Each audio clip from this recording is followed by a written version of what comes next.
Hi, you're listening to the AggroCast. This is Ray Bruels. And this is David Hades Becker. And we are talking about San Diego Comic-Con. This is our part 2. We did part 1 last week. And this week, we are just going to kind of go back over some of the things we've got rolling in because we've had some more activations, some more panels. Also to talk about some of the stuff in San Diego in the Gaslamp District. Yeah, because there's plenty to do down there. Like if you have split days that you go into the convention, because not everybody is able to get a five-day pass. So you might have a day where you're there Thursday and Friday, but have Saturday you got to burn before you get back to Sunday. So it's good to know little things around there to go do, especially since there's more news coming out for some of the places outside of town also doing not like specific Comic-Con stuff, but extended hours or things because everybody's going to be there. Let's go ahead and get into some of the activations and panels. Any that you have seen that you're super excited about? Well, I know we teased it in part 1, and then it was while we were recording, got the email coming in. Peacemaker is going to be out there with Peace Fest 2025. Woo! To help promote the season 2 of the show, as well as give everybody a fun experience to go in and there's a merch section for a vigilante. Heartcourt's going to have a bar. You can get a photo op with Eagly. Like they're going to actually have a real eagle there to take a picture with. And there's a couple of bands playing, I think. I don't remember the name of the bands, but there's so much news coming in. Foxy something. Yeah, it's great to see that they're actually going to be doing Peace Fest. When we hadn't seen anything, they weren't going to do anything for Superman, and then all of a sudden, here he comes with Peacemaker. Yeah, the rumor became true while we were recording. And not only that, they're doing a big panel. James Gunn's going to be out there. And then one of the days, John Cena's going to be at Peace Fest doing autographs and a meet and greet with everybody. So we have that offsite cropped up a little bit more. We had more news come out about the Alien Earth activation they're doing. And it seems like it's going to be a weird two-parter where from 11 till 4, I think it is, it's going to be kind of a just general walkthrough, take some photos, see some set pieces, and kind of get the vibe of the show. And then after the lights go down, it turns into Alien Earth Code Red. And it sounds like it's an escape room as well as like a whole like kind of horror activation that goes with it, on top of doing all the photo stuff and all that on top. So yeah, it sounds like FX is really pulling out the stops for that Alien Earth, which I hadn't seen anything about until I started seeing the stuff roll in for Comic-Con. Well, I'd seen a couple of things, but it was like such minor things. Like at the IGN, there was a little photo booth where they had like a screen that had a face hugger that was flopping around behind you. That was it. And like giving out little buttons. And now Comic-Con's coming out. I'm like, okay, hold our beer.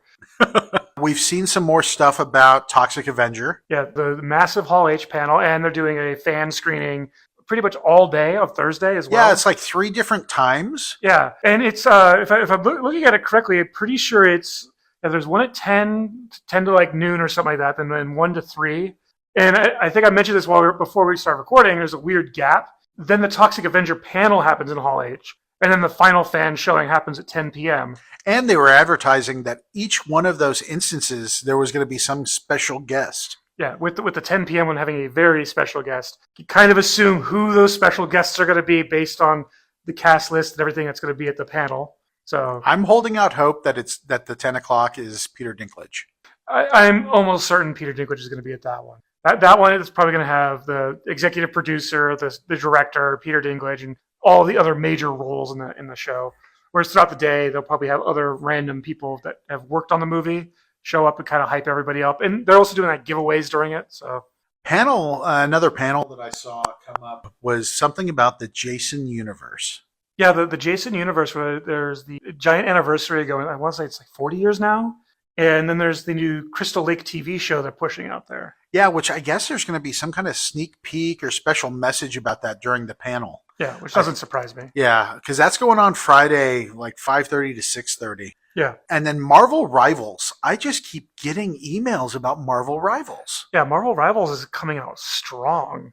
But a lot of their stuff isn't in the convention center proper. It's over at the Marriott. Yeah, so the Marriott, which is just right next door to the convention, and there's a huge gaming area over there anyways. Like Nintendo, for the last many years, has kind of had the ballroom rented out to show off all the new Nintendo stuff. I don't think they're doing that this year. I haven't seen anything for that. But then Marvel Rivals has stepped up, and like we're doing signings, we're doing gameplay tournaments, all sorts of stuff over there.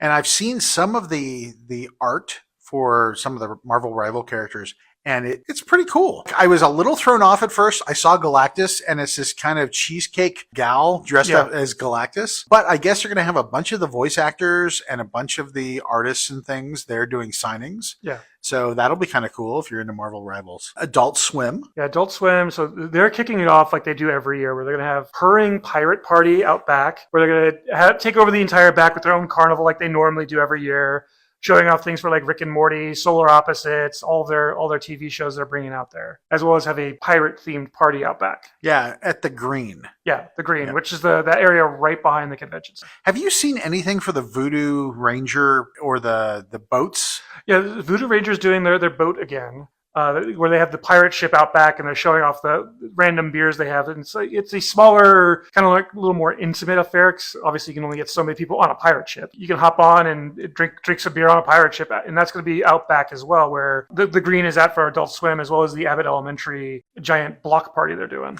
Yeah, I'm really hoping that we can possibly get into the Abbott Elementary. I know you were really excited about it. I wasn't until I binged that show. And then on top of that, I watched the crossover episode they did again so they did the one in the Abbott Elementary, very first show for It's Always Sunny was the crossover episode, and it hit. It slapped so hard. Did Raccoon Piss come up again? It did. Nice. And it makes more sense watching the second half. Why? And it's so good. But on top of so that's all back there, and then I want to say somebody's building a floating barge out there to do a different carnival. Oh. And it's like a mobile game. Battlestar, something. It's like some weird just mobile game that I've seen on. Yeah, I had a notification come in my email about a game that I hadn't heard of. Mm-hmm. That they were trying to solicit, media to come check out. Yeah, I got a bunch of those as well, and I was trying to piece it together, and I just dug into their press release. And I saw a bunch of like rumors online because there's like a bunch of permits that showed up where they're trying to get a floating dirigible out back, and people are trying to figure out what that is. Because I remember there's one year they did something for the TV show Wrecked, and they did the same thing where they built a desert island for people to go be on the crashed island. But this one, they're doing it enough to where they could build a small little carnival to show off their mobile game and do all of their little activations out there. And then Dan Aykroyd is going to be out for a graphic novel about the Blues Brothers. Yes, I saw that. And that is going on in the Indigo Ballroom. It's not Hall H. Originally, I thought it was going to be in Hall H, but Indigo Ballroom is like I want to say it's probably the third biggest, so that makes sense. Yeah. It's like usually it's Hall H, Ballroom 20, the Indigo Ballroom are the big ones, which brings it back to the original thing we brought up. Every year at the Werewolf, they do the Ghostbusters get-together. Oh, so it'd be interesting to see, since Dan Aykroyd will be out there, if he's going to actually show up and participate, because they're doing the massive charity event that they've been doing, where they did it out in New York at the Firehouse and everything. So it'd be interesting to see if they bring that to San Diego, because that'd be the perfect place. And a plug for the Werewolf, because that place has an amazing breakfast menu. It really, I think, was it last year? We went there almost every day. Yeah. And as only I think 2 of the days it was because we went by and the places we wanted to go to were closed. But we still were like, hey, the Werewolf's here, let's go. And it did not disappoint at all. Yeah, and it's really fun because the wait staff always dresses up for whatever theme for the day that they've picked. And so it's really kind of cute to see what they've dressed up as. Yeah, like a bunch of places down there do that, where they tell their employees to dress up. And sometimes you see people where it's like, oh, I'm going to grab whatever I can get from Spirit Halloween. But the Werewolf, they're like, no, we have themes. And yeah, you get a couple of people who show up wearing the Spirit Halloween type things. But there's been other people that they show up and are like, no, I'm bringing my A game because I can't go to Comic-Con, but I'm going to be serving the people this entire time. So I want to look as good as they are. Have you noticed that there's a lot of comic book artists and writers showing up for panels?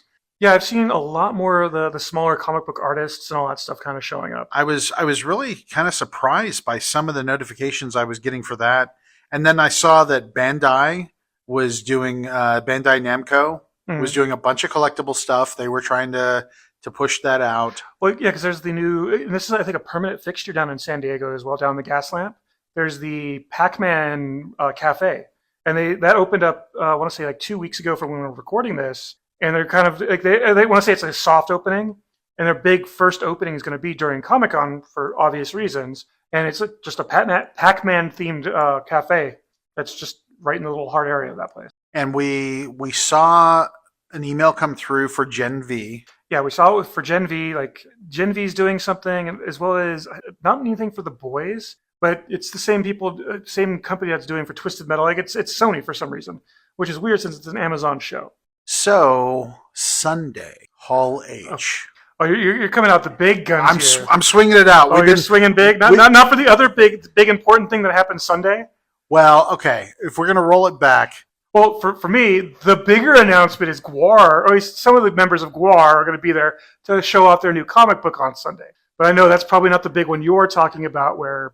I'm talking about, and it wasn't even the big name, it was the other name. So, for those who don't know, George Lucas is coming to Comic-Con first time ever. It's going to be on Sunday in Hall H, but Guillermo del Toro, who I love, is going to be there, as well as it's being moderated by Queen Latifah. Yeah, it's a weird star-studded thing for pretty much everybody. I don't know a single person that would be kind of left out. Yeah, it's the Lucas Museum of Narrative Art. And so he's coming out for this. And the award-winning artist Doug Chiang is going to be there. And it's going to really dive into this museum that they're opening and advertising that and diving into narrative art and what that even means. Right. And it's so interesting that he's coming out for George Lucas has never been to Comic-Con for anybody who's listening. This will be the first time ever. And it's interesting he's coming out for that over any of the billion other things he could have shown up for. I guess it shows how much he really cares about this project, especially since it's got his name on it. Yeah, right. Well, but at the same time, you would figure anything Lucas Arts did in the past has his name on it, and I don't think obviously he's never shown up for any of that. And I've done many Star Wars video game stuff out there. Yeah, but this is like, when you open a library, like you put your name on it. You gotta cut the ribbon. To roll it back into some more mainstream or not as big as George Lucas. Did you see The Strangers Part 2? Yeah, I saw The Strangers Part 2 is going to have a panel as well as kind of like a mini screening of everything. But sadly, that was on Thursday. Yeah, exactly. Right. So it's on Thursday also when they're doing the Five Nights at Freddy's. And Five Nights at Freddy's 2 movie. And it's kind of like going back to back. And those are Five Nights is in Hall H. And Strangers is in Ballroom 20. So it's like those two locations are just going to be hammered. I wish there wasn't so much stuff on Thursday. They really front-loaded, I feel like, this year. Oh, exactly. Because like even looking at our schedule, it's like we have the King of the Hill's new seasons coming out. And they're doing a giant backyard barbecue. So we have that like first thing in the morning. And then right after that, we have the Twisted Metal bumper cars we're doing. And that just kind of like feed into it one after another. And we're not going to have much of a stop until the Toxic Avenger Hall H panel, and then right into the fandom party. Oh, yeah, the fandom party is going to be pretty lit. Oh, yeah, with everything I've seen so far, it's not only just All-American Rejects, but Code Vein 2 is going to be out there. Epic Universe is going to be out there showing off stuff, which is going to be also the Universal Monsters thing. And they've been advertising a lot of photo ops and experiences there. Yeah. Well, it's also fun because me and Janet did it last year. Some of the just random vendors you run into, because we ran into the people from Z2 Comics, and they do pretty much every musician who has a comic book out there, from GWAR to Weird Al to I think All American Rejects has one. They're the ones who publish all these comic books, and they're just kind of out there chilling and hanging out and talking to people. That's really kind of neat. pushing this all. Yeah, that's great to have an opportunity to go and talk to people. Yeah.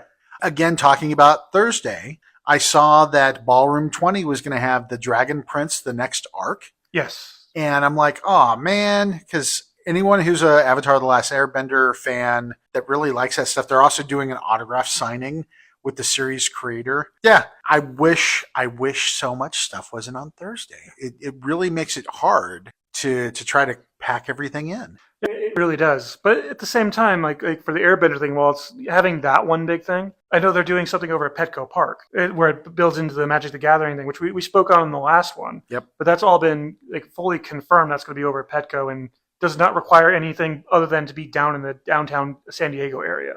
The other game that I kept getting stuff for was Brawl Stars. That's the one that's talking about doing the floating thing out back. Okay. Yeah, because Brawl Stars, originally they were going to have their con panel, Welcome to Star Park, on Friday, and that's like between 2 to 3 in room 6 BCF. And I had never heard of this.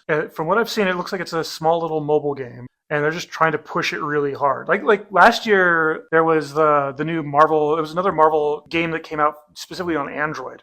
And that's why they had the giant Ferris wheel and all that kind of stuff out there. And it was like, you download the game and you get to ride the Ferris wheel for free. And it was them pushing. It was Google Play was trying to push it a bit more.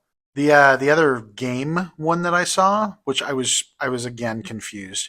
Pudgy Party. It's Pudgy Penguins. Yeah, it's a weird. I want to say it's like a weird blockchain game because I remember seeing some of that stuff and it just seemed dated, but at the same time an interesting way to push that forward at Comic-Con. Yeah, there's also a small thing. They're also doing like a weird after party. Yep, they're doing their after party on Friday at Bait. Yeah, co-hosted with Mythical Games.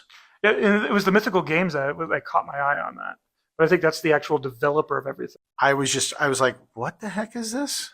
And then I saw Rob Liefeld is again going to be at Comic-Con because they're doing a Youngbloods. Yeah, I saw the Youngbloods. They're redoing that, which is a massive shift from him being out there every year for Deadpool. Yeah. He finally gets a break from Deadpool.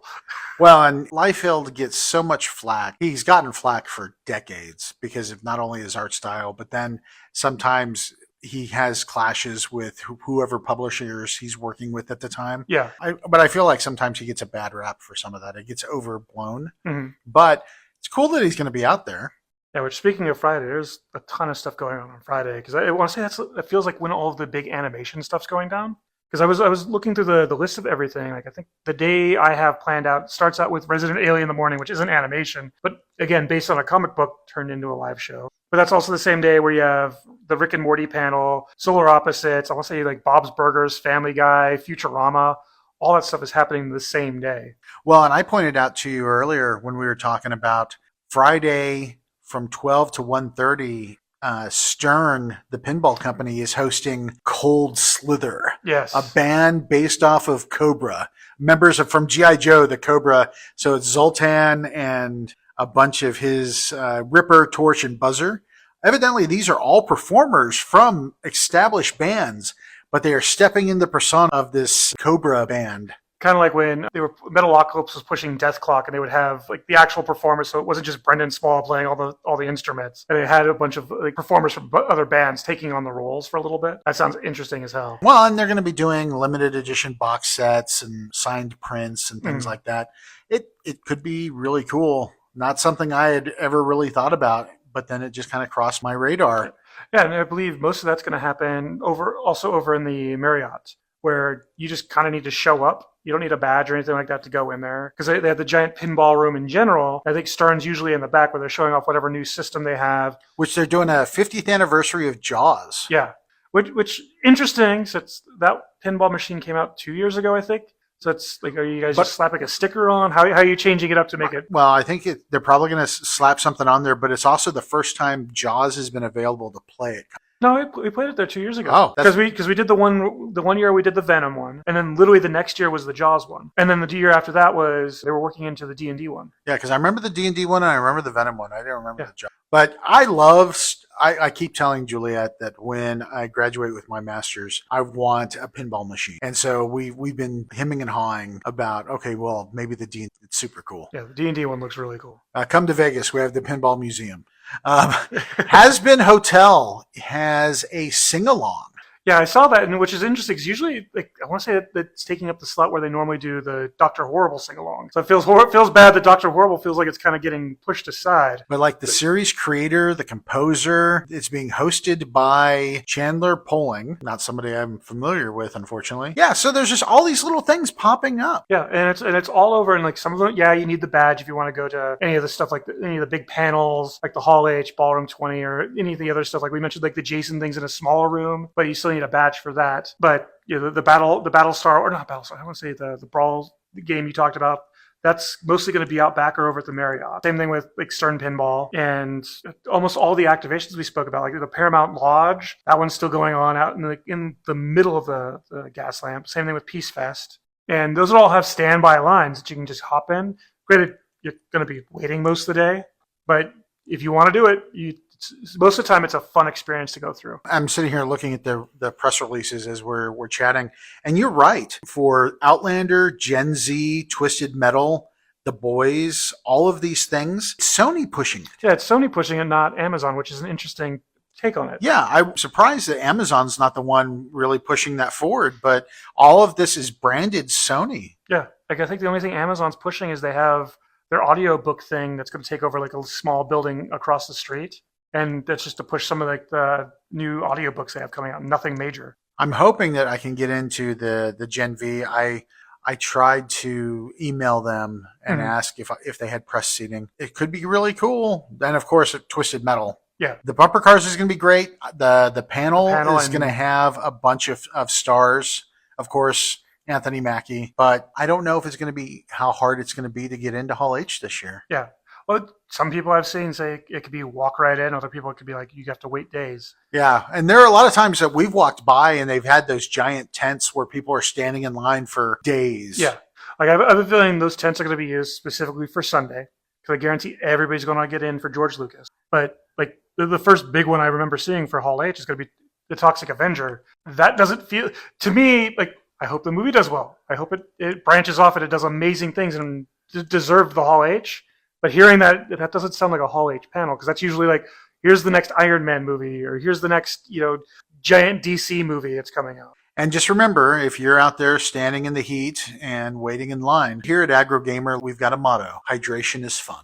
Yes, hydration is fun. We're working on getting shirts for that. Yes, hydrate, stay shaded, sunscreen's your friend. Yeah, please don't die. Yeah. It's all fun and games until somebody passes out. It should be the number one rule that we see in all the tabletop and live action role playing games. If you're not having fun, why are you doing this? Wow, we could have just ended it right there. We could have. But there's still so much we could have talked about. Yep. And so we were going to talk about Gas Lamp. We were Yes. going to talk about some of the things that aren't necessarily activations when you're running around town. Yeah, because there's fun little things to do all throughout town, and the hotels are. They just have things going on everywhere at every restaurant, every store. Everything has something because they obviously they're going to make a ton of money the entire weekend, so they want to draw everybody in. But they've enjoyed embracing how much the Comic-Con fans and just kind of the nerddom and takes over the area. Well, and you get to see so many amazing cosplayers. You get to see the Kirk and Spock who are always out there. Yeah, like the authentic looking ones. And they've been out there forever. Yeah, I want to say it's like I think last time we saw them, they had like one of those 30-year badges or whatever. Yeah. Well, and then I saw 3 years ago, Deadpool was driving around in one of those open air cars with Harlequin. Yeah, I remember seeing blasting music. Yeah. And I want to say it looked like it was the same car that they used for the Joker in really the Juggalo version of the Joker in Suicide Squad, not the Suicide Squad. Just as a little disclaimer, always consent. You see a cosplayer, ask for their permission to take their picture. Don't get touchy-feely. Be respectful. Yeah. We here at AggroGamer love our cosplayers, and we want to keep everybody safe. Yeah, and if you're ever worried, just know they want the picture. They want you, 'cause at the same time you're showing it off, but as long as you're respectful, they'll love it even more. And ask them for their Instagram. Yeah. Like share it, tag them in it, because that helps amplify them as an artist. And it gets you some traction too, because people will be looking at your picture. Yeah, exactly. You can get some cross promotion and all that stuff, and you could maybe get your viral moment, as well as help out some cosplayer who's been trying to get in like the Masquerade or the Her Universe events. Oh yeah, Her Universe events are huge, but they're hard to get into. Yeah. There are so many amazing eateries down in the Gas Lamp as well. But the problem with that is you've got to be really careful because a lot of them take reservations, and folks have started booking up things as quickly as they can as they're working out their individual schedules. So something to be mindful of when you're out there. Now, some restaurants we've been able to walk in and it's maybe been like a 15, 20-minute wait. And then other restaurants, it's taken us a fair bit of time to get into. But of course, we always bring up Werewolf like we did earlier in this podcast, just because it's like a staple. Yeah, it's a staple not only for us, but just kind of the area. And at the same time, I don't think we've ever had to wait more than 10 minutes. Yeah. To get in there. I mean, for a while we were doing the garage, which was like right next to there.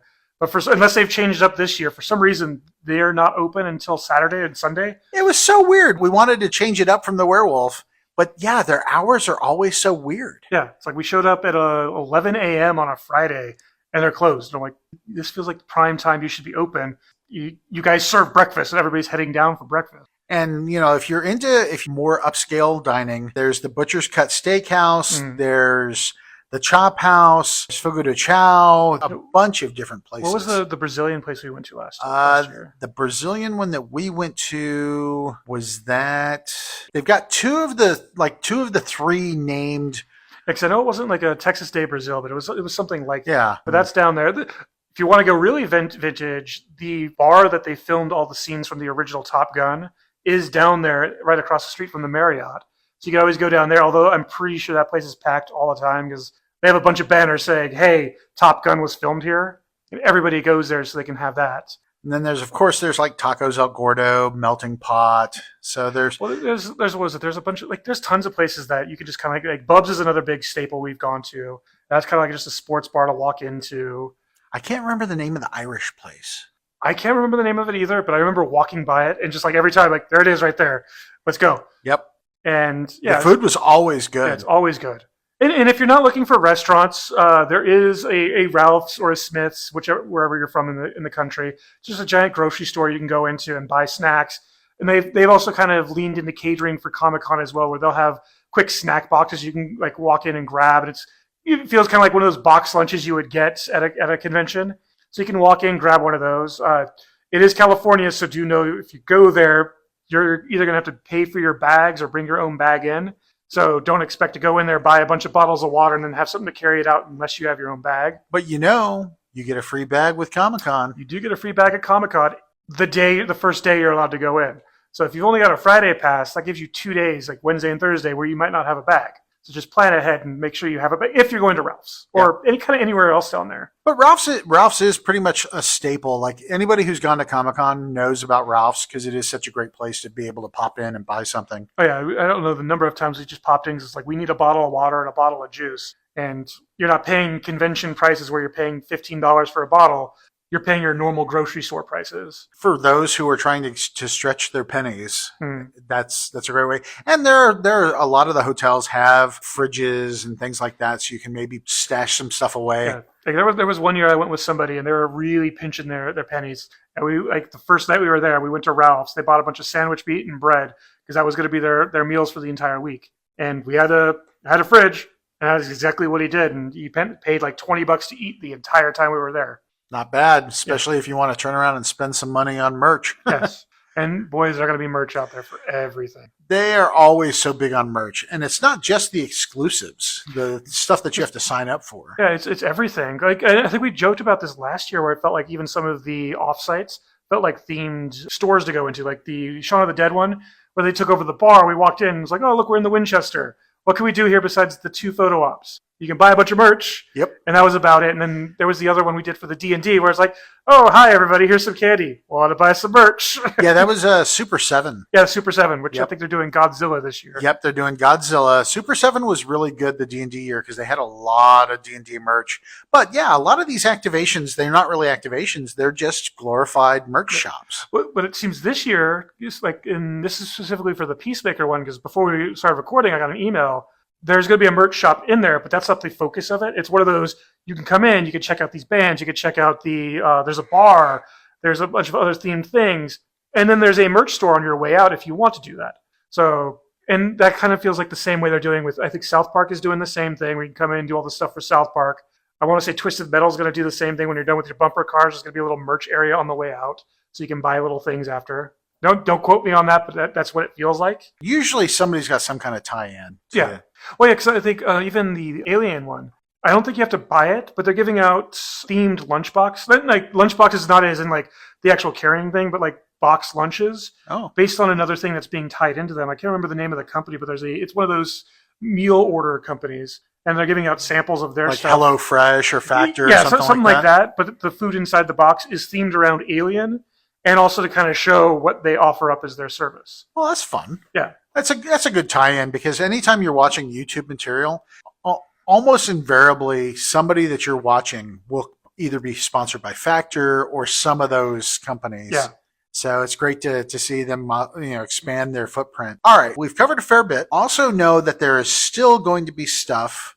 I always like to do the whole projection thing. We know there's going to be stuff rolling in. Is there anything that you haven't seen that you're hoping that we'll get something from in the next week? Oh man, that's a rough one. Honestly, anything gaming. There has been such a lack of outside like major gaming. So I want to say besides Marvel Rivals, I've only seen one other game. The new Painkiller is coming out there, and I haven't seen anything else. Everything else has been like smaller things or pushing older brands. But I can't really think of anything that would work well for a Comic-Con outside of one of the other Marvel games, because there's still the Wolverine video game that hasn't come out. I'd love to see that. The Deadpool VR game, I'd love to see that. There's like a remastered Neverwinter Nights 2. Yeah. That's being pushed. I got an email about that the other day. Yeah, but there isn't a whole lot of gaming stuff other than like there is the gaming area where you can go and play D&D. We talked about that in the last podcast. But in terms of video games, there's the mobile game. There's Marvel Rivals, which is again a mobile game. But yeah, like maybe Konami will show up and they'll bring out some of the stuff they had out at the Anime Con for Silent Hill. That would be amazing. Other than that, You know what I'm surprised we haven't seen anything for? And I just watched the preview today. Stranger Things last season. Right, exactly. Like Netflix isn't showing off anything, not even like Squid Game, kind of promoting that kind of stuff. I haven't seen anything from Netflix, and that would be, especially because they could do an easy D&D tie-in for Stranger Things out there. But I haven't seen anything from them on that. Yeah, and being it's their last season. Yeah. Man, what a great way to send them off if they had done something at Comic-Con. Exactly. But yeah. Well, another thing I'm kind of expecting to see out there now, because I've seen posters show up, the second Mortal Kombat movie. There's been a couple of teaser posters out there, and they've shown Carl Urban as Johnny Cage a few times, but nothing directly for Comic-Con. It's just timing-wise, it's all happening this week before, so it kind of feels like maybe there's going to be a surprise of that. But I haven't seen any press releases saying that. So yeah, there are still a few things I wish would pop up. What would you want to see out there as a surprise? So the Stranger Things was really, because I love that show. I really had hoped that they would have done something. We know they're going to do something for the Thunderbolts, which David Harbour, I'm a huge fan. The Red Guardian, hello. Yeah, I think they're going to be out at Petco, not Petco Park. I think over behind the Omni Hotel. And they're promoting the DVD release of the Thunderbolts movie, but also giving out free ice cream.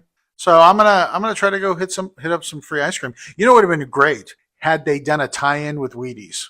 Oh, that would have been amazing to give out little boxes of Wheaties. We could be the heroes on the Wheaties box. Oh man, they could have done a scavenger hunt where it's like you find multiple people, whereas you have each of the individual characters on a different those little tiny school Wheaties boxes. Yeah, got to collect them all.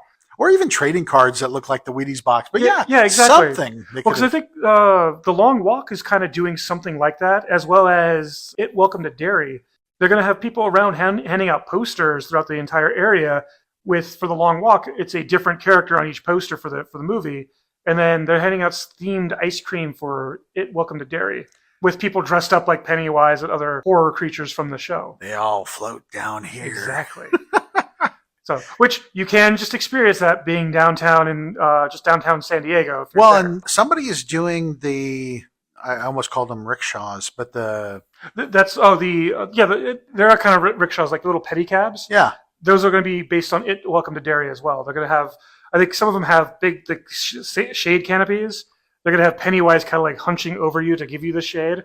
And it's always fun to see when they're doing stuff like that, because there was one year they had Borderlands. Yes. They had a bunch of guys out there dressed up for that, handing out stuff. There was the Haunted Museum. They had the ghosts. The Haunted Mansion. Haunted Mansion, yep. Yeah. Yeah, it's always fun as you're walking around Gaslamp, the stuff you can possibly come across. Yeah, and again, all of this, but most of this is going to be free outside of spending your time. I will say with the pedicabs, you do have to be careful on those.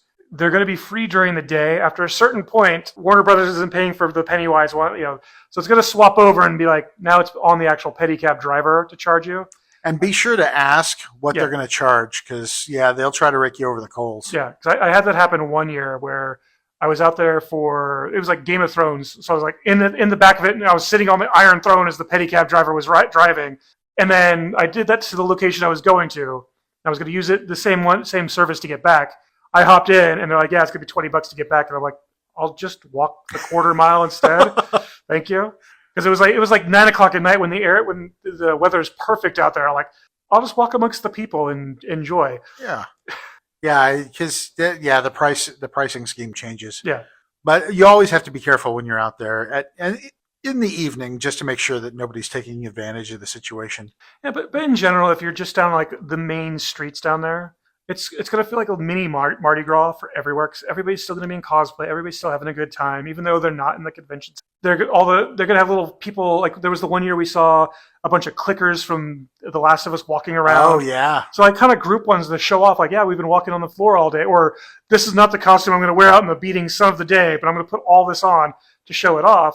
And you'll run into that stuff randomly, and they're just out there to have a good time. You have some panhandlers, like the guy who threw the Pokeball at me, tried to force me to give a donation to something. But you'll run into those, but at the same time, almost everybody else is down there just to have a good time and show off their craft. And again, just kind of have like a mini nerd Mardi Gras. Just be mindful, be thoughtful of your fellow con goer, and for the locals, because they still have to live there. Yeah. So don't make a mess. Don't throw shit around. Because we want to keep coming back. Yeah. All right, well, this has been our Comic-Con Part 2, kind of talking about the other panels and the gas lamp district and the things you can do in San Diego. Before we do a full sign-off, I just want to mention, while we're on the floor, we're not going to be able to do like a traditional podcast, so keep an eye out for some of that. We're going to try to do maybe some live-type content, so it'll be a little less oriented as we have in these traditional podcasts, but we're going to try to keep giving you live updates while we're out there. Yep. So stay tuned for like YouTube and some other YouTube, Instagram, all that. Maybe TikTok will dip into that. But you might have to watch us eat breakfast as we talk to you. Yes. But we hope to run into folks there at Comic-Con. And if you see us and you recognize us, go ahead and say hello. We don't bite hard. But yeah, all right. This is Ray. This is David. And we'll see you then. Thank you for listening to the AggroCast Resurrected, the official podcast of AggroGamer. For more gaming news and reviews, please check us out at AggroGamer.com. If you enjoyed today's content, follow and subscribe to get notifications of our next episodes. Technical terms of bing bong bang. Well, we're very technical here at AggroGamer. We try to. Just like the technical talk we had last time about the marketing. Marketing, diabetic feet. Exactly.